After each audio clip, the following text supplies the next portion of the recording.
इतनी अगर चीज़ें आपकी सही है तो आपका 1000% फ़ोन आपका ऑन होगा। डाली भाई डेड मोबाइल, वाटर डैमेज। देखिए डेड का मतलब यहाँ पर क्या है कि फ़ोन अगर आपका ऑन नहीं हो रहा है तो वो डेड कंडीशन में माना जाएगा। डेड का मतलब अगर आपका फ़ोन ऑन नहीं हो रहा है तो फ़ोन क्या है, आपका डेड है। भले ही वो उस फ़ोन के अंदर बैटरी डिस्चार्ज है, बैटरी क्या है, डिस्चार्ज है, चार्जर लगाओगे चालू हो जाएगा, अलग बात है, लेकिन वो कंडीशन क्या कहलाएगी, डेड। अगर ऑन नहीं है तो क्या है, डेड है। पहली बात तो ये। दूसरा पॉइंट क्या यहाँ पे है कि डेड फोन में डेड होने का रिस्क नहीं है कि नहीं, बताओ पहले। डेड फोन में डेड होने का रिस्क तो नहीं है। मान लो और कोई प्रॉब्लम आया, चार्जिंग से बनने के लिए आया और आपसे डेड हो गया तो और एक नई समस्या है कि नहीं। नेटवर्क के लिए आया, नेटवर्क बनाया, कोई समस्या है कि फ़ोन डेड हो गया, तो वो रिस्क आपकी रहती है, लेकिन डेड में तो पहले से डेड है कि नहीं है। और दूसरा प्लस पॉइंट क्या है कि इस ऐसे फ़ोन आने पे आपका प्रैक्टिकल लेवल आप अपना इम्प्रूवमेंट कर सकते हैं, क्योंकि अगर कोई डेड फोन आता है तो सबसे पहली दिक्कत तो उसमें डेड होने का रिस्क नहीं है।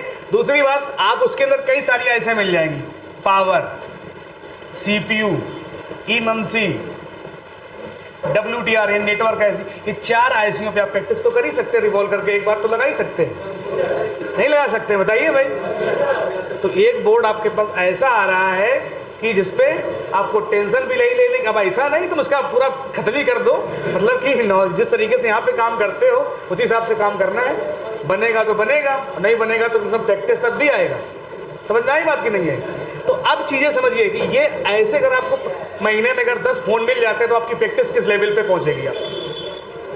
तो अगर महीने में आपको अगर 10 फ़ोन ऐसे मिल जाते हैं जिन पे आपकी प्रैक्टिस अगर अच्छे से अगर हो जाती है तो क्या दिक्कत है, करने में क्या दिक्कत है। यहाँ पे एक ऑनलाइन में एक लड़का है, बिहार का है, और उसका काम क्या है कि सर जी कीपैड वाले जो फ़ोन आते हैं, जो पेस्टेड वाले होते हैं, आपको सैमसंग का फ़ोन है तो सैमसंग में पेस्टेड वाले फ़ोन के अंदर वाले पेस्टेड जब नॉर्मली आप काम करोगे तो 1500-2000 रुपये आपको मिलेंगे, लेकिन वो कीपैड फ़ोन 300-500 रुपये का है, सैमसंग वाला जो आता है। कत की सर जी हम वो भी बनाते हैं, आएगा बोर्ड पेस्टेड हम करेंगे, बन जाएगा तो 100 रुपये ले लेंगे भाई, प्रैक्टिस तब भी हो रही है। ठीक है, तो ये चीज़ स्टार्टिंग में ध्यान रखिएगा। स्टार्टिंग में सीधा ये नहीं कि हम बस पैसा आ जाए बस कायदे में, प्रैक्टिस भी जरूरी है आपकी। समझ में आई बात कि नहीं है। यहाँ से जाने के बाद बहुत सारे मोबाइल आपको लोग देंगे, ये बना दो, ये कर दो, तो आप इकट्ठा हो जाते हैं। समझ में आई बात की नहीं है। अब आते हैं बात कि फ़ोन को ऑन होने के लिए क्या रिक्वायरमेंट है। मोबाइल ऑन होने के लिए क्या रिक्वायरमेंट है, किन किन चीज़ों की आवश्यकता होती है, या कौन सी ऐसी डिवाइसें हैं जो फ़ोन के अंदर अगर ना भी लगी हो तब भी फ़ोन को ऑन होना पड़ता है। ठीक है, तो उस चीज़ को समझने के पड़े। पता चले कि आया है हमारे पास डेड वाला और हम पहुंच गए नेटवर्क सेक्शन में। ठीक है, तो कुछ डिवाइसें ऐसी हैं जो अगर फ़ोन के अंदर नहीं भी लगी हैं तो भी आपका फ़ोन ऑन होता है। जैसे माइक की रिक्वायरमेंट है क्या, नहीं लगा है तब भी फ़ोन आपका ऑन होगा। स्पीकर, रिसीवर, वाइब्रेटर, कैमरा, ये अगर नहीं लगे भी तब भी आपका फ़ोन है। डिस्प्ले, तब भी फ़ोन आपका ऑन होगा, डिस्प्ले की ज़रूरत नहीं है, तब भी आपका फ़ोन ऑन हो जाएगा। वाइब्रेटर की आवश्यकता है क्या, बताइए। सिम, मेमोरी, इनकी रिक्वायरमेंट है क्या, बताइए। जरूरत है नहीं, अगर नहीं लगे हैं तो भी फ़ोन आपका क्या रहेगा, ऑन रहेगा। ठीक है, हैंग ऑन लोगो अलग मैटर है, उस कंडीशन में फ़ोन आपका ऑन रहता है लेकिन समस्या दूसरी रहती है। तो अब बात आती है कि भैया कौन सी ऐसी चीज़ें हैं जिनकी रिक्वायरमेंट हमें है कि फ़ोन ऑन होगा। कोई भी फ़ोन हो, चाहे वो 4G हो चाहे 5G हो। क्या यहाँ पे WTR की रिक्वायरमेंट है, बताओ। क्या आपको यहाँ पे वाईफाई या ब्लूटूथ की रिक्वायरमेंट है क्या, FM की रिक्वायरमेंट है क्या, नहीं है। ये तो बात की सेकेंडरी लाइन है। पहली जो मेन चीज़ें हैं जिनके बिना फ़ोन ऑन नहीं हो सकता उसको समझना है। ये फालतू सेक्शन में जाके हमें चेकिंग नहीं करनी है। कापी में सब तुम्हारे स्टेप लिखे हुए हैं, कुछ तो करो, मोबाइल खोल के देखो, साफ सुफ तो करो कम से कम, कि बस टच से काम नहीं कर रहा सर जी। यही तो समस्या है तुम लोगों के साथ में कि पूरा स्टेप सब चीज़ें लिखवा दी हैं, बता दिया है, कुछ तो करोगे अपने मन से।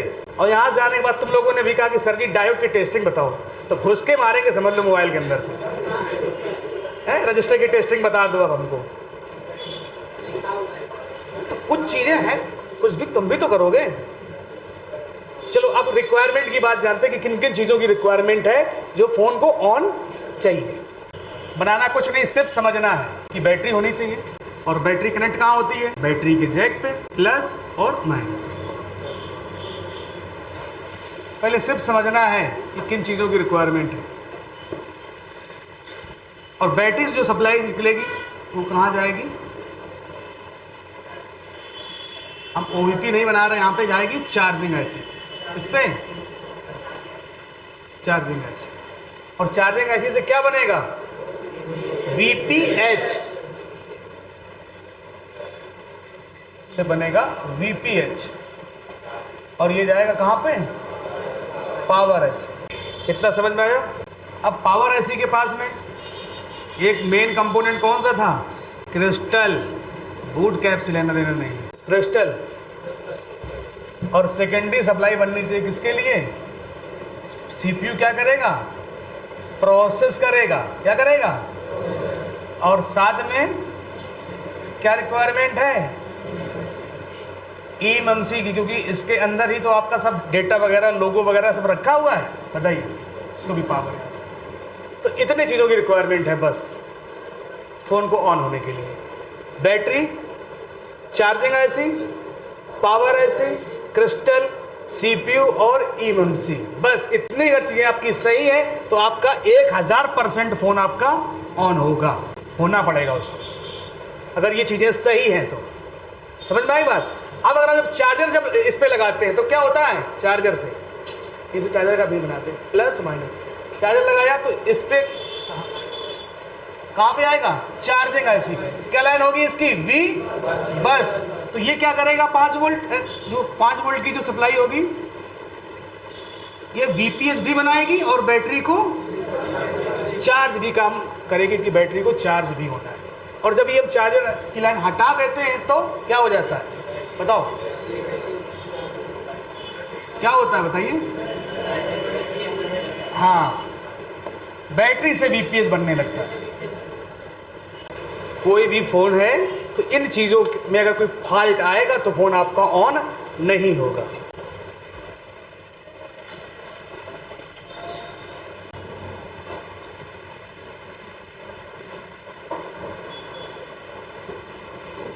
तो इतने चीजों की रिक्वायरमेंट है, बन गया, ठीक है। अब टेस्टिंग की बात करेंगे कि टेस्टिंग में हम क्या करेंगे। सबसे पहले तो बताइए क्या रिक्वायरमेंट रहती, पहले पावर फर्स्ट, बिल्कुल सही है। पहली रिक्वायरमेंट क्या है कि भाई जितनी भी आईसियां यहाँ पर लगी हैं सभी को क्या चाहिए, और कहाँ से, बैटरी से। तो चार्जिंग आईसी को भी चाहिए कितना, Vbat, क्या चाहिए, Vbat चाहिए 3.7 से 4.2। तो ये निकालेगी VPH 4.2 मैक्सिमम वोल्ट, ये कहाँ पे आएगी, पावर आईसी पे। और पावर आईसी के अंदर से एक क्रिस्टल को भी कितना वोल्टेज चाहिए, 1.8 वोल्ट की रिक्वायरमेंट है। बाद बाकी सीपीयू को भी तो चाहिए बक वोल्टेज, आगे समझाएंगे क्या चाहिए, बक वोल्टेज, जो कॉइल लगी होती है स्विचिंग वोल्टेज। और eMMC को भी क्या चाहिए, पावर। तो अलग अलग 2.9 है, 1.8 है, ई लाइनें आपको आगे हम देखेंगे। 2.8 वोल्टेज है, 1.8 वोल्टेज, अलग अलग लाइनों से eMMC को भी पावर पहुंचेगी। तो सबसे पहली रिक्वायरमेंट है क्या कि इन सभी आईसीओ पे क्या चेक करना, वोल्टेज। अगर बैटरी चार्ज नहीं तो सबसे पहले किसका नंबर लगेगा, बैटरी का, ठीक है। तो पहली रिक्वायरमेंट है पावर, कि सभी आईसीओ के पास पावर पहुंचना चाहिए बेसिक काम करने के लिए। अब दूसरी रिक्वायरमेंट क्या है, यस बिल्कुल सही, तालियां हो जाए भाई के लिए, एक बंदे का आवाज है। दूसरी चीज है कंट्रोलिंग, वो हम भूल जाते हैं, कंट्रोलिंग कोई नहीं चेक करता है कि भाई सीपीयू से eMMC आईसी इसके कंट्रोल में है कि नहीं है, पावर आईसी कंट्रोल में है कि नहीं है, चार्जिंग आईसी कंट्रोल में है कि नहीं है। तो कंट्रोलिंग चेक करना है। और नहीं तो हम लोगों ने देखा तो पावर आईसी को आउट ऑफ कंट्रोल करके क्या हुआ था,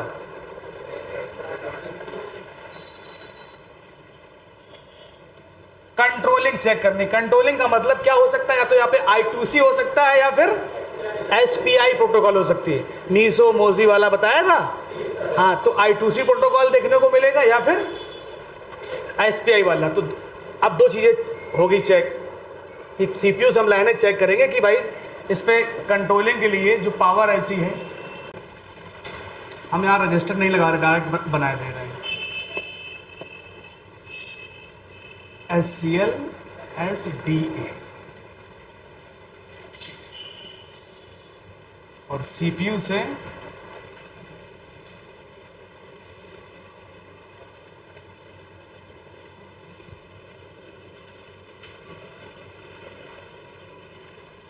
क्योंकि इनके बीच में पुल अप रजिस्टर लगे रहते हैं ना, SDA SCL, ये हो गई पावर भी हो गया। अब कौन बचा? चार ई मंथली ऐसे क्लॉक। तो इनकी लाइनों पे कितना वोल्टेज मिलता है? 1.8 वोल्टेज इन वाले, और इन पे रजिस्टर भी मिलते हैं 2.2 किलो ओम के पुल अप रजिस्टर लगे रहते हैं। तो क्लॉक और डेटा की भी लाइनें आपको चेक करनी है। अगर कोई भी ऐसी आउट ऑफ कंट्रोल होगी, कंट्रोल CPU के अंदर नहीं रहेगी, तो वो ऐसी काम करना बंद कर देगी, तो फोन आपका ऑन नहीं होगा। ठीक है। अब तीसरी चीज क्या है चेक करने के लिए? तीसरा पॉइंट है टेस्टिंग का, वो पावर IC का बूटिंग प्रोसेस, यानी कि बूटिंग प्रोसेस, यानी कि बोल सकते हैं boot sequence. Boot sequence, boot sequence क्या होता है आगे समझाएंगे, अभी फिर भी थोड़ा बहुत समझते हैं। यहाँ पर पावर IC का मतलब कि जो पावर IC है वो पहला काम कौन सी करेगी, फिर दूसरा काम क्या होगा, फिर तीसरा काम क्या होगा, यानी कि पहला वोल्टेज कौन सा बनेगा, पहला बग बनेगा या पहला LDO बनेगा। तो बग में कौन सा बनेगा, पहले S1 बनेगा या S2 बनेगा या S3 बनेगा या S4 बनेगा, पहले कौन बनेगा, फिर दूसरा बग वोल्टेज कौन बनेगा, फिर तीसरा बग वोल्टेज कौन बनेगा, फिर चौथा LDO वोल्टेज आएगा कि क्रिस्टल को वोल्टेज मिलेगा, फ्रिक्वेंसी मिलेगी। तो इस IC का पूरा हमें बूटिंग प्रोसेस चेक करना पड़ता है, जिसको हम लोग बोलते हैं पावर ऑन सीक्वेंस। क्या बोलते हैं? पावर ऑन सीक्वेंस या बूट सीक्वेंस। यहीं पे लिख लीजिएगा, इसका नाम और भी है, पावर ऑन सीक्वेंस या बूट सीक्वेंस इसको बोलते हैं। चौथी जो टेस्टिंग है वो है, अगर ये सब चीज़ें ओके हैं तो प्रॉब्लम आपकी सॉफ्टवेयर की है, यानी हार्डवेयर में कोई फॉल्ट नहीं है। अगर पावर ऑन सीक्वेंस ओके है तो समस्या कहाँ से है? सॉफ्टवेयर से। अब सॉफ्टवेयर आप डाटा केबल लगा के डालो या IC निकाल के प्रोग्राम करके डालो, यानी कि हार्डवेयर आपका सही है, प्रॉब्लम आपके सॉफ्टवेयर में। समझ में आई बात? तो ये एक प्रॉपर इस तरीके की यहाँ पे टेस्टिंग है कि बोर्ड में हमें कैसे काम करना है। तो पहले नंबर पावर चेक करना है, दूसरे नंबर पे कंट्रोलिंग चेक करनी है, और तीसरे नंबर पे बूट सीक्वेंस चेक करना है, और फिर किससे प्रॉब्लम है? सॉफ्टवेयर से। जो बूटिंग प्रोसेस है ये ज़्यादातर फ़ोन में चेक करने की इसकी आवश्यकता नहीं पड़ती है। ये दो कंडीशन में इसको देखने को काम जो है चेक करना पड़ता है प्रॉपर, क्योंकि ये बूट जो पावर ऑन सीक्वेंस है या बूट सीक्वेंस है, ये 10-5 मिनट का काम नहीं है, इसके लिए 3, 4 या 5 घंटे चाहिए प्रॉपर, तब एक आप फ़ोन का पूरा चेक कर पाओगे पावर ऑन सीक्वेंस। कितना टाइम चाहिए? 3-4 घंटे का। पहले उसको समझना है, फिर सीखना है, फिर सर्किट होनी चाहिए, तब जाके के कहीं पे काम होता है। तो ये कब काम करना है? जब वाटर डैमेज फ़ोन आए। कब आए? वाटर डैमेज आए, और या फिर किसी दुकान से कलाकारी वाला फ़ोन आए, उसमें जिसने खूब कायदे में उसमें कलाकारी हीट मार के कंपोनेंट तोड़ ताड़ के काम किया है, तब हमें चेक करनी पड़ती है इसकी पावर ऑन सीक्वेंस या बूट सीक्वेंस। अन्यथा हमें इसकी जरूरत बूट सीक्वेंस की नहीं पड़ती है। कुछ आगे ऐसे तरीके हैं जिससे हम लोग आसान तरीके से काम कर लेते हैं। समझ में आई बात इतनी? तो ये दो चीज़ों को कब काम करना बूटिंग प्रोसेस का? जब वाटर डैमेज हो या किसी से बोर्ड छिड़ा हुआ बोर्ड आए आपके पास। हाँ, तो हम तो आपको बताएंगे पूरा प्रोसेस। अब आपको मन लगता हो इतनी देर करने में तो है अच्छी बात है, बनाइए आप। तरीके हम सब बता देंगे, आसान वाले भी सरल वाले भी। अब डिपेंड करता है कि आप कितनी देर उस पर टाइम देना चाहते हैं। तो कुछ लोग तो ऐसे होते हैं कि इस 4 घंटे में हम एक फ़ोन बनाएंगे, तो 4 घंटे में तब तक हम 10 फ़ोन बना देंगे। हटाओ इसको, या इसको फ्री टाइम में बनाएंगे, फ्री टाइम में फिर टाइम ही नहीं मिला। ये भी तो डिपेंड करता है भाई। सिस्टम वही है जैसे हाई स्कूल में बताया जाता है, एग्जाम देने गए हो क्या बताया जाता है, जो पहले आए उसको पहले करो,